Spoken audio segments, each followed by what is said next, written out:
سب نے زندگی کے کسی نہ کسی مقام پر اللہ سے بولا ہے، یا اللہ میں ہی کیوں، یا اللہ میرے ساتھ ہی ایسا کیوں، یا اللہ اس کے ساتھ ایسا کیوں نہیں، یا پھر یا اللہ میرے ساتھ ایسا کیوں نہیں۔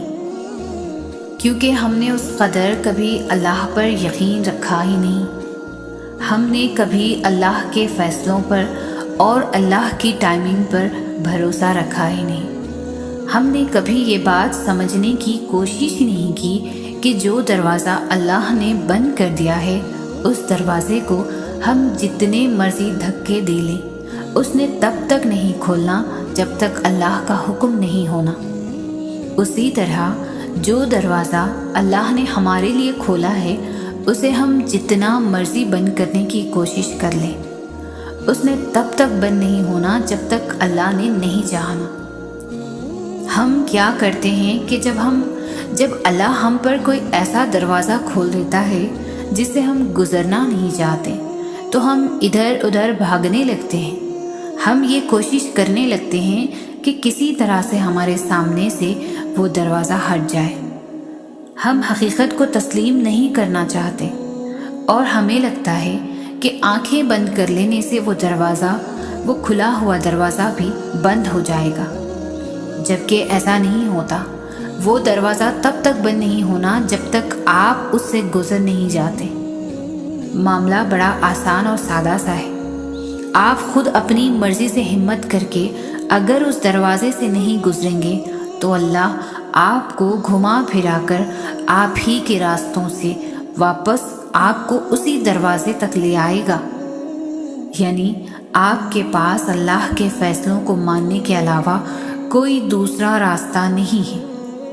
بالکل اسی طرح جو دروازہ اللہ نے آپ پر بند کر دیا ہے، آپ اسے توڑنے کی کوشش کریں، آپ اسے زبردستی دھکوں سے کھولنے کی کوشش کریں، آپ اس کے سامنے بیٹھ کر گڑ گڑائیں، آپ اس کے سامنے روئیں، پھر بھی وہ تب تک نہیں کھلنا جب تک آپ اللہ پر توکل رکھنا نہیں سیکھ پاتے۔ میں یہ نہیں کہہ رہی ہوں کہ بند دروازے کبھی نہیں کھلتے، بلکہ میں یہ کہہ رہی ہوں کہ بند دروازوں پر بس ایک محدود مدت تک ہی دستک دینی چاہیے۔ آپ اس بند دروازے کے سامنے بیٹھیں جو اللہ نے آپ پر بند کیا ہے۔ آپ اللہ سے پورے یقین کے ساتھ اس دروازے کو کھولنے کی التجا کریں، لیکن اگر وہ دروازہ بار بار مانگنے کے بعد بھی نہ کھلے تو یہ قبول کرنے جتنا تو توکل رکھیں کہ یہ دروازہ آپ کے لیے نہیں ہے۔ اللہ نے اس سے بھی خوبصورت اور بہترین دروازہ آپ کے لیے چن رکھا ہے۔ آپ کو بس اس بند دروازے کے سامنے سے اٹھ کر چلنا ہے، جہاں بھی آپ کو اللہ لے چلے۔ آپ نے ضد نہیں کرنی، آپ نے اپنی ساری زندگی اس ایک بند دروازے کے لیے خراب نہیں کرنی۔ جب آپ کو اللہ پر توکل رکھنے کا کہا جاتا ہے تو اس کا مطلب یہ نہیں ہوتا کہ آپ سے یہ کہا جا رہا ہے کہ دعاؤں میں کوئی طاقت نہیں ہے یا آپ دعا کرنا چھوڑ دیں، بلکہ آپ کو صرف یہ سمجھایا جا رہا ہے کہ ایک محدود وقت تک کوشش بھی کریں اور دعا بھی، لیکن پھر جب اس وقت تک بھی کوئی حل نظر نہ آئے تو اللہ سے یہ دعا کریں کہ اللہ آپ کو اپنے فیصلے پر مطمئن ہونے کی ہمت اور توفیق دے، اور آپ کے دل کو اس راستے پر موڑ دے جو آپ کے لیے بہتر ہے، اور خود کو ان چیزوں کے لیے ہلکان نہ کریں جو آپ کے ہاتھ اور زندگی سے نکل گئی ہیں۔ اللہ جو بھی کرتا ہے آپ کی بہتری کے لیے ہی کرتا ہے۔ میں یہ نہیں جانتی کہ آپ میں سے کس کو اس وقت اس ویڈیو کی ضرورت ہے، لیکن میں اتنا ضرور جانتی ہوں کہ کسی نہ کسی کو اس کی ضرورت ضرور ہے۔ جو اللہ نے مجھے ابھی یہ بولنے کی ہمت اور توفیق دی ہے، کیونکہ میرا ماننا یہ ہے کہ اس دنیا میں اتفاق نہیں ہوتے، جو بھی ہوتا ہے کسی نہ کسی وجہ سے ہوتا ہے، اور جیسے یہ میرا بولنا بغیر کسی وجہ کے نہیں ہے، بالکل ویسے ہی آپ ابھی اس وقت زندگی کے جس مقام پر کھڑے ہیں وہ بھی بغیر کسی وجہ کے نہیں ہیں۔ ابھی جو میں بول رہی ہوں، میں سوچ رہی ہوں، میرے ذہن میں اس کا خیال آنا اللہ کی کسی نہ کسی حکمت کی وجہ سے۔ بالکل ایسے ہی آپ نے بھی بس یہ یقین رکھنا ہے کہ آپ جن حالات سے گزر رہے ہیں ان میں بھی اللہ کی کوئی نہ کوئی مصلحت ضرور ہوگی۔ ہماری آدھی سے زیادہ پریشانی تو اسی وقت غائب ہو جاتی ہے جب ہم یہ سوچ لیتے ہیں کہ جو ہو رہا ہے اللہ کے حکم سے ہو رہا ہے اور اس کا ہونا پہلے سے ہی لکھ دیا گیا ہے۔ سو بس ہمیں صبر کرنا ہے اور آسانی کا انتظار کرنا ہے۔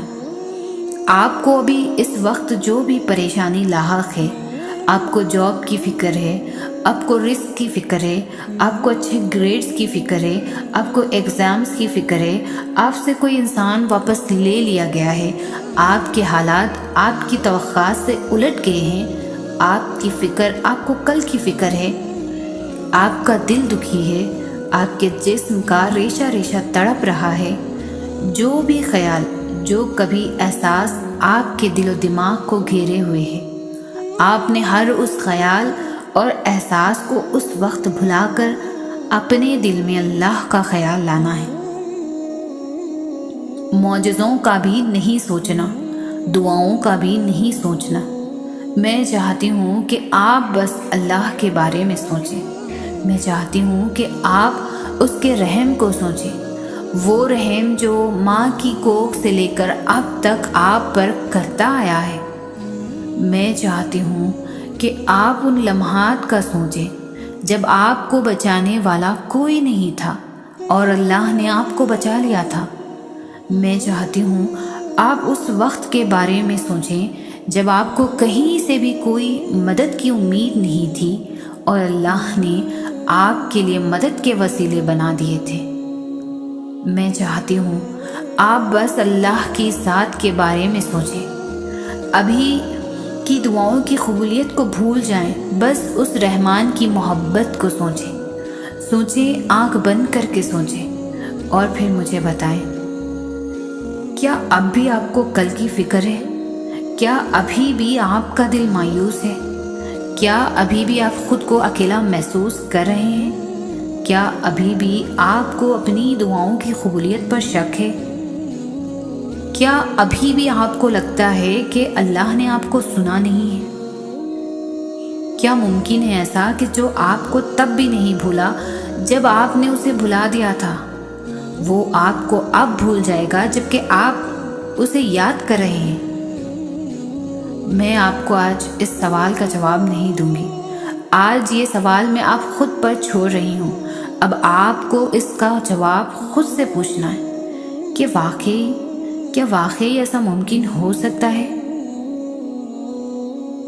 سمندر میں اکیلا پھنسا ہوا شخص اللہ کے رحم کا اس شخص سے زیادہ محتاج نہیں ہے جو اپنے گھروں والوں کے ساتھ ہے اور مال و دولت میں گھرا ہوا ہے۔